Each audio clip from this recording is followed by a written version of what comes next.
नमस्कार, मैं नम्रता। आज मैं आपको महाभारत के एक पात्र माद्री के बारे में कुछ विशेष जानकारियां देने वाली हूँ। चलिए शुरू करते हैं।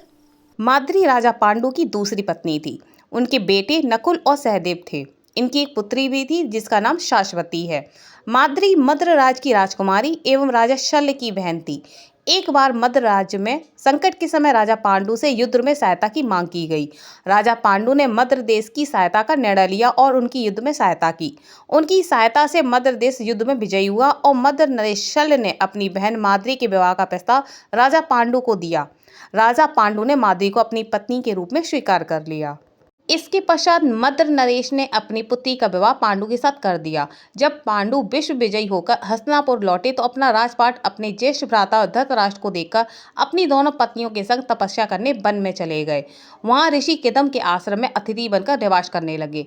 एक दिन माद्री के खट करने के बाद पांडु मृग का शिकार करने गए। मृग की आवाज सुनकर बिना देखे ही उन्होंने शब्द भेदी बाण चला दिया।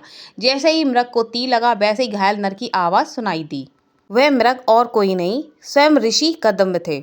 उन्होंने पांडु को यह श्राप दिया कि जब वह अपनी पत्नी के संग होंगे तो उनकी मृत्यु हो जाएगी। इस श्राप के कारण राजा पांडु बड़े दुखी रहते थे। दो दो प्राणियों के साथ होते हुए भी वह स्त्री सुख से वंचित थे। इस कारण वे राजपाट छोड़कर वन में तपस्या का जीवन बिताते थे। वहां कुंती ने एक विद्या के प्रभाव से 3 देवताओं को बुलाकर उनके द्वारा 3 पुत्र उत्पन्न कर लिए। इसके बाद पांडु ने उनसे बार बार अनुरोध किया। यह देखकर एक बार माद्री ने एकांत में पांडु से प्रार्थना की कि यदि कुंती मेरे लिए भी जननी बनने का प्रबंध कर दे तो मेरी इच्छा पूरी हो जाए।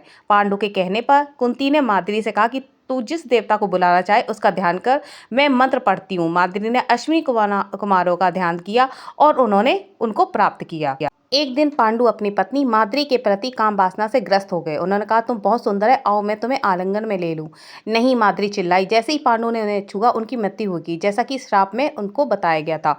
दुख और ग्लानि से ग्रस्त होकर माद्री पांडु की चिता के साथ सती हो गई। इसके बाद कुंती ने अपने पुत्रों और माद्री के पुत्रों को एक साथ पाला, जिन्हें वे बाद में हस्तिनापुर लेकर आ गईं।